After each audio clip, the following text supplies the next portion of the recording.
Hola, ¿qué tal amigos? En el video de hoy vamos a ver la definición, interpretación geométrica y cálculo de derivadas parciales de funciones vectoriales de variable escalar. Muy bien. Sea n y m pertenecientes a los números naturales, una función r vectorial de Rn en Rm es una relación de función subconjunto de Rn por Rn que cumple que para toda x, esta va a ser nuestra componente x escalar, pertenezca a un dominio U y también, así como x, también va a existir nuestra componente y escalar perteneciente a Rm, tal que x y pertenezcan a la función vectorial. Cada elemento de U tiene asociado solo un elemento de Rm.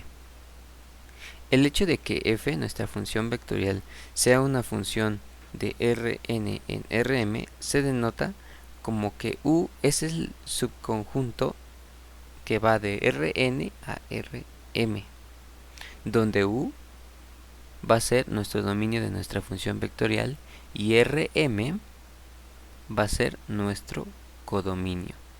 Y dependiendo del valor de m o de n, vamos a tener diferentes tipos de funciones. Vamos a ver un ejemplo. Por ejemplo aquí, si n es igual a 1 y m es igual a 2, esta es una función vectorial escalar en el plano. ¿Ok? Entonces, r, nuestra función vectorial, y nuestro subconjunto i, que va de r a r. Aún no sabemos a r qué. En este caso va a ser a r2. Esta es nuestra función r de t 2, que lo tenemos 2 coseno y 3 seno de t.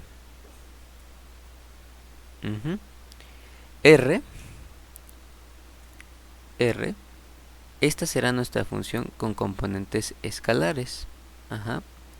¿Qué me va a reflejar? Aquí disculpen, me faltó un 2.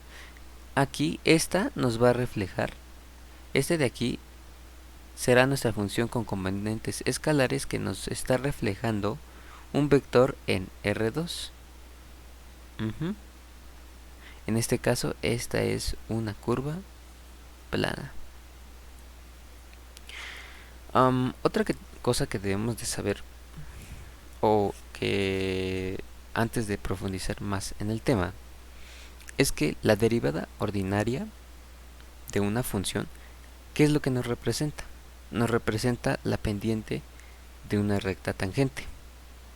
Pues lo mismo nos va a algo parecido ocurrirá con nuestras derivadas de funciones vectoriales, donde el límite de la función f nos va a representar cuando elevemos la derivada, es decir, cuando elevemos la derivada en un punto de la función vectorial, nos dará un vector tangente en este punto que elevamos.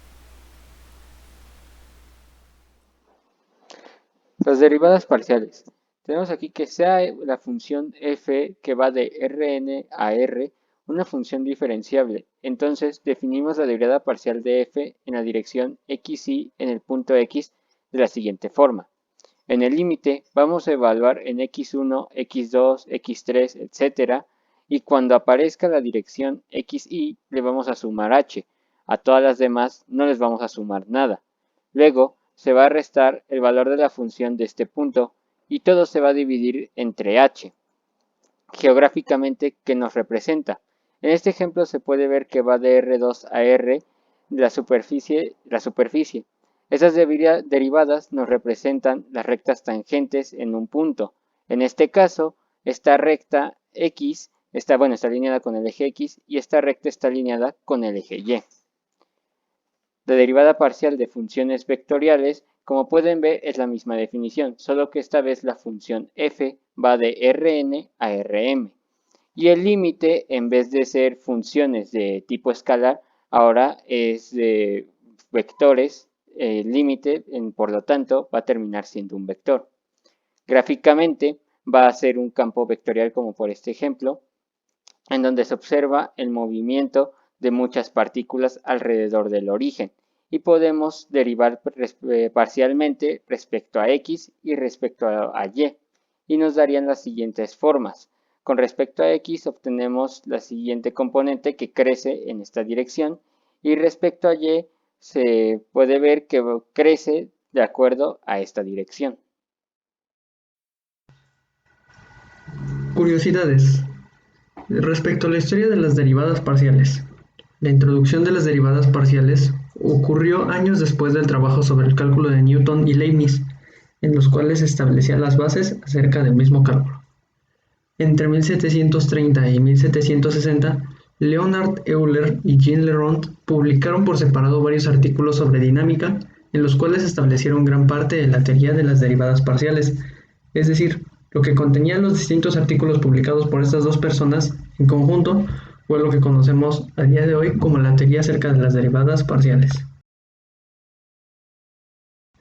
Estos artículos utilizaban funciones de dos o más variables para estudiar desde problemas de equilibrio hasta movimiento de fluidos y cuerdas vibrantes, partes que en un momento vamos a retomar, puesto que vamos a ver los diferentes usos acerca de las derivadas parciales. Aplicaciones de la derivada en la vida cotidiana. Para entender más a detalle los ejemplos, debemos de saber que la derivada de una función nos indicará si una función crece o decrece rápida o lentamente. Teniendo este concepto presente, algunas de las funciones de la derivada son en la ingeniería civil y en la medicina. En la ingeniería civil, las derivadas resultan de gran utilidad en el diseño de vías y carreteras, más específicamente en el estudio de su curvatura. Por ejemplo, en la construcción de puentes vehiculares, las derivadas te proporcionan el comportamiento con lo que crece o disminuye la pendiente de la recta tangente a la curva que se describe el puente. De este modo, hacen que los puentes no tengan pendientes que sean peligrosas para los vehículos, además de adaptarlos para que cualquier vehículo pueda subir y bajar con facilidad. En la medicina, el concepto de derivada permite conocer la evolución de ciertas enfermedades, ya que podemos crear un modelo con el número de bacterias, virus, células infectadas, entre otras, y estudiar su comportamiento de crecimiento o decrecimiento al utilizar fármacos para comprobar su efectividad. Ahora como ejemplo tenemos el siguiente problema que nos pide calcular las coordenadas del punto P de la curva. Tenemos la función vectorial r de t igual a 1 menos 2t y más t cuadrada de j más 2e a la 2 por t menos 1 de k, en el que el vector r' de t es paralelo a r de t. Para empezar tenemos que obtener r' de t, que se obtiene derivando parcialmente la función. Se hace la derivada de r respecto de t. Esto sería igual a menos 2, 2t, 4e a la 2 t menos 1. Recordemos que para saber si dos vectores son paralelos, uno de ellos tiene que ser el múltiplo escalar del otro. Por eso es que hacemos los siguientes cocientes, en los cuales obtenemos que t es igual a 1, entonces para obtener nuestro punto S tenemos que evaluar la función r, o sea s de 1, que va a ser igual a 1 menos 2 por 1, 1 al cuadrado, 2e a la 2, es 1, que bueno, aquí es obvio, esto se hace 1, esto se hace 1, este producto va a ser e a la 0, y recordemos que cualquier exponente a la 0 es igual a 1, entonces obtenemos el punto menos 1, 1, 2. Como podemos observar, aquí tenemos nuestro punto e incluso podemos observar el comportamiento geométrico de nuestras funciones vectoriales. Como podemos ver, nuestra función, esta función en verde es nuestra función original, que si podemos ver es como una espiral que tiene como dominio R3, mientras que la función derivada tiene como un dominio R2. Y aquí se puede observar.